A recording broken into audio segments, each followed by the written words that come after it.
Good morning, everybody. Ted Haggard here from St. James Church in Colorado Springs, Colorado. Right now, I'm pastoring the Storehouse, which is the house church ministry of St. James Church, and it's a real honor and a privilege. This last week, there was some news that got out by some fella that I've known for a number of years that he's very, very interesting. He's been angry at me for a long, long time. And I think his anger at me started several years ago when he had been in and out of jail and had been wrestling with being, he thought he had a prophetic gift, and he, at the same time, was trying to wrestle for sobriety. And so me and about 25 of our church members, we rented a big container from the trash company, and we went over to his house. He'd been running a drug house here in the city, and about 20 or 25 of our men and women went in, and each of the bedrooms had a dirty mattress on the floor, and we had to haul those out, and paraphernalia of clothes and condoms and needles and things like that around the bed and the beds. And we hauled all those out. The bathrooms were kind of an independent ecosystem, and the ladies had to really dress and put on gloves and all kinds of things to be able to even go in those and get them cleaned up. And it was during that time, that was, I don't know how many years ago that we were doing that he accused me for the first time.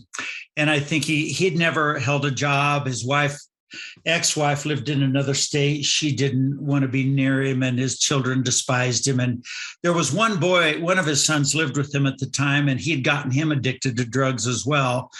And that boy had a grandson, and that grandson was developmentally delayed because of what hanging around that drug house. And so I made arrangements that day to get that boy and grandson transported to another state to be with the mother. And that's when I started to see the seething in this guy. And since then, he's lost his vision and continued to spiral down. The next time I remember vividly seeing him was down here at the old printer's home. He was withdrawing from prescription drugs and an addiction to prescription drugs. And he was in one of those rooms at the printer's home and just delusional and just going crazy. And prophesying. He had scriptures playing real loud on a cassette player, and he was Elijah and Ezekiel, and he was just prophesying all kinds of stuff. And he tried to act like he appreciated my visit, but he was just, I'm the opposite of him. I've been married for 48 years. I've been pastoring churches successfully all my life, and all these wonderful things. And it was just heartbreaking. And I've always had mercy on this man. And then he ended up in a situation where it was just embarrassing. He came into my office one time and made a bunch of accusations, and it was so appalling. I called the police department to remove him. He reported me with the he was accusing me of some of the stuff he's doing right now in the newspaper. And the police department came and took his report and everything and took care of it. Then they investigated what he said and didn't find anything to it.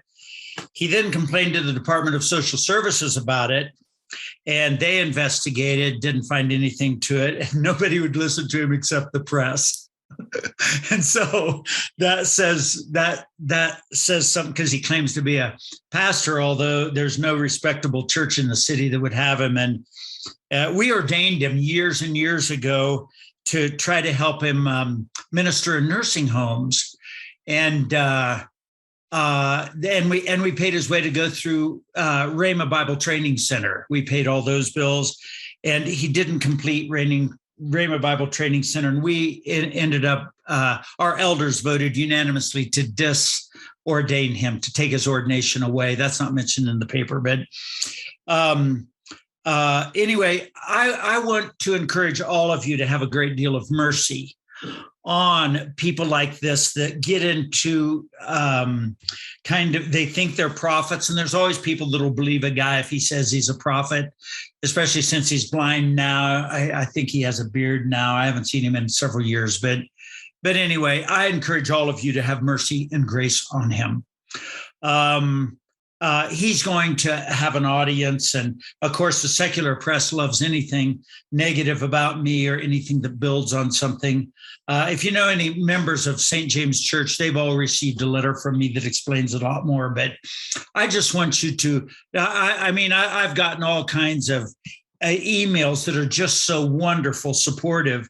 You know, I was also accused in 2006 by also a guy who didn't know me very well. And they've never used the people that traveled with me or that have been with my home and family.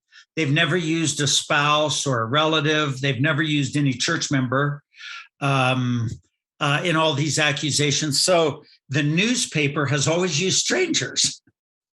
And it's so interesting that the whole idea of having a primary source that knows is kind of a lost thing. I guess maybe journalism is dead.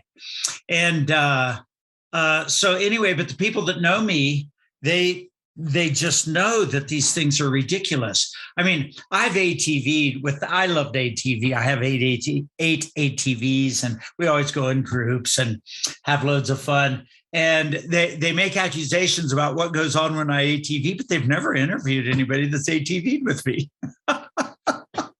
And so it actually makes me love Donald Trump more because he's the only guy I know that there doesn't need to be any source of fact or truth, and they'll make a national story out of it. I do regret, though, that my children love me. My grandchildren love me. They know me. And I hate the fact that the public record of me is going to be all established by people that have never met me or people that barely know me. I remember my current accuser. I remember when he was inflamed. I'm a Protestant. My parents were Presbyterian, and I've always pastored independent churches, and I've been ordained since March 21st, 1976. I'm going to refer to it later. And that ordination's never been withdrawn or questioned by anybody. They've investigated all this stuff that's been in the newspaper as fact, and my ordaining group has never found any basis in fact.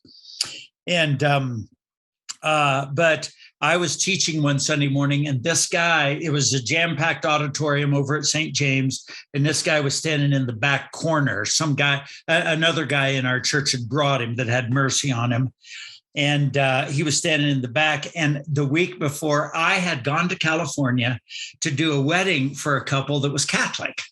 Both the bride and the groom were Catholic. Their families were Catholic, but they were both Protestants, had come to the Lord through our ministry. And so they asked me to do a few Catholic things in that service so that their families would be okay with the wedding. And it was so awkward for me. It was just a totally countercultural experience. And I was describing it to our church in a nice way, you know, and this guy became inflamed that I was saying nice things about Catholics. And that's when he decided that my wife was full of the devil, and all the elders in our church were complimenting my evil work in the city, you know, of leading people to the Lord and teaching the Bible and things like that. That's when he decided to destroy me. And nobody's ever listened to him except the press, the American press. Okay, let's get to the Bible. Okay, in Mark, the 11th chapter, beginning with verse 12. Okay, here is the story. The next morning, as they were leaving Bethany, Jesus was hungry. He noticed a fig tree in full leaf a little way off, so he went over to see if he could find any figs. But there were only leaves because it was too early in the season for fruit. Then Jesus said to the tree, "May no one ever eat your fruit again." And the disciples heard him say it. Okay, so this is what we call an enacted parable. It's a parable that Jesus does. It's prophetic, it's symbolic, it's a dramatic action. All right. And so here, when Jesus does this, he wanted fruit from this tree. The fruit wasn't there. Then he cursed it from the roots down. Now, the way Mark records this is that happened. Then they went into Jerusalem and turned over the tables of the money changers. All of you are familiar with that. Then after they turned over the tables of the money changers, then in verse 20, the next morning, as they passed by the fig tree he had cursed, the disciples noticed it had withered up from the roots up. Peter remembered that Jesus had said to the tree on the previous day and exclaimed, "Look, Rabbi, the fig tree you curse has withered and died." Okay, so in the middle of this, we have the cleansing of the temple. What was the cleansing of the temple? It was these people that were facilitating worship, being dishonest and profiteering from it. Jesus causes a huge stir by upsetting that group. All right, and before it, he sees the tree not producing fruit. He rebukes it. Afterward, the tree is dead from the roots up. Okay, so here's how I interpret this. Number one, it's the condemnation of promise without fulfillment. In other words, there's a potential of good things happening here. The tree producing fruit, the money changers being able to really facilitate worship. And then, of course, the tables of the money changers are turned over and the tree dies from the root up. Okay, so how does that work in our lives? Well, every time we have a job, we have a promise, we have an opportunity to serve our employer as unto the Lord. So if we mess up the job, if we become rebellious, if we raise issues that cause problems on the job, then that is promise without fulfillment. We had an opportunity with that job and we messed it up. If we get married, we have an opportunity to model Christ in the church. But if we end up messing that up and divorcing or having sour things go on in our marriage, then we don't model Christ in the church. It's a promise, an opportunity without fulfillment. If we have children, those children that is an opportunity for us to have arrows in our quiver. In other words, defense, protection, children that love us and we love them. And it's a representative of our life. But if we embitter our children and we wound our children and we be disenfranchised from our children, then that's a promise. That is a promise without fulfillment. It's a lost opportunity. All of us can speak, or most of us. I have a special needs son that can't speak, but he can write. All right. So every time we speak, we have an opportunity to be like Christ. What is Christ doing? He's making intercession for us. He's giving the best possible argument about us to other people. All right. So we have an opportunity to edify people, to build others up.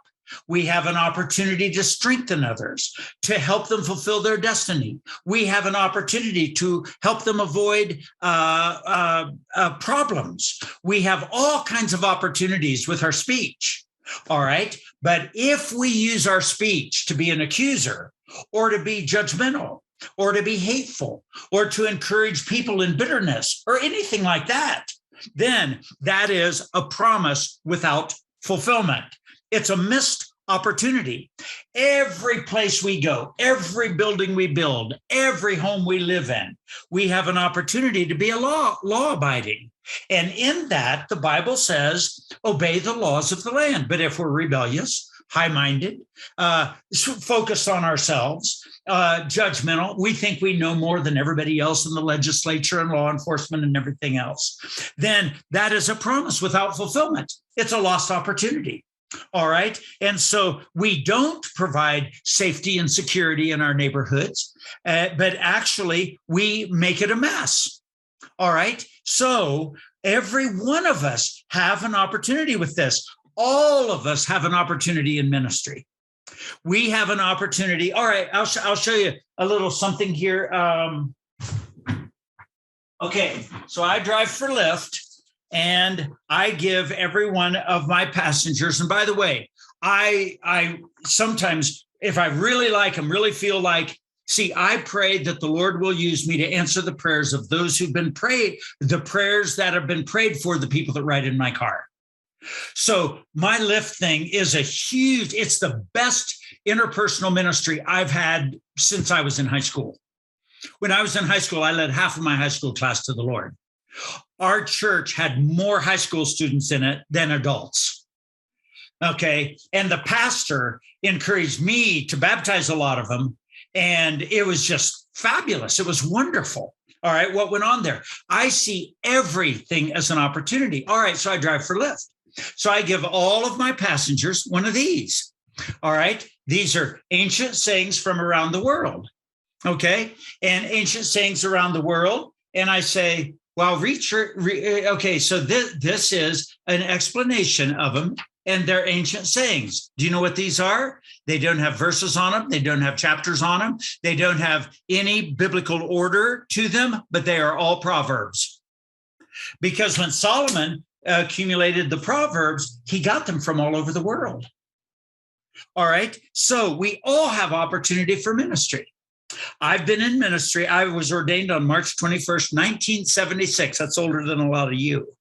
All right. And every time one of these accusers have come up, they've investigated these things and found them not to have merit. Okay. Now think about this. Think about this. Every one of us have opportunity to be prophetic. All right. So we all have opportunity for ministry. Ministry is to get a little group together, teach the word. They don't have to know it's the word when you're teaching the word. And so the word always works. So all of us can do that. All right. And prophetic, you're just saying what God would say. All right. So if you got a kid running in the street that's causing trouble or could potentially be killed, you say, come on, get out of the street, sweetheart. All right. And when you do that, that's prophetic. All right. But I know people that have used the prophetic to do horrible things. All right. And so every one of us have the opportunity to fulfill the promise that we're giving. So we don't end up rotting from the roots up, because these people that miss their opportunity for jobs, miss their opportunity in marriage, miss their opportunity with their children, miss their opportunity with what they say, miss their opportunity for obeying the law, miss their opportunity to teach a little Bible study somewhere or whatever, or attend one, miss their opportunity to say what God would say.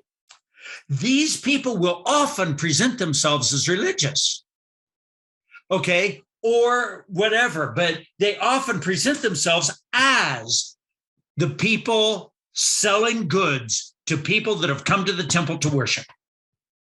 So they present themselves as religious people that can make an influence, but they are full of the devil. They are instruments of darkness. They are tools that the enemy will use. And our current media will use anything they can to try to redeem themselves by selling a newspaper or getting one more person to watch them. And because of that, they want to stick to their own narrative no matter what. In 2006, I had a guy accuse me, and he'd never been to church. He didn't know the difference between a church and a parachurch ministry like Focus on the Family or New Life Church. He didn't know anything about how this works. And he made all kinds of accusations. So I asked the leaders of our church to give me a lie detector test so I could respond to his accusations. They gave me 4 of them by 3 different polygraphers, some of them nationally known polygraphers that had worked for the FBI in the past. I passed all 4 of those tests, and all 4 of those tests asked me 12 questions about those accusations. My accuser took 1 lie detector test and failed it. I passed all 4 of my lie detector tests, and nobody in the press, or very few people in the press, ever reported that. Nobody ever cared about it, because they wanted a narrative that we preachers are bad guys. And that's what that guy that didn't know me was saying. All right. And he had a narrative. And so that became my public reputation.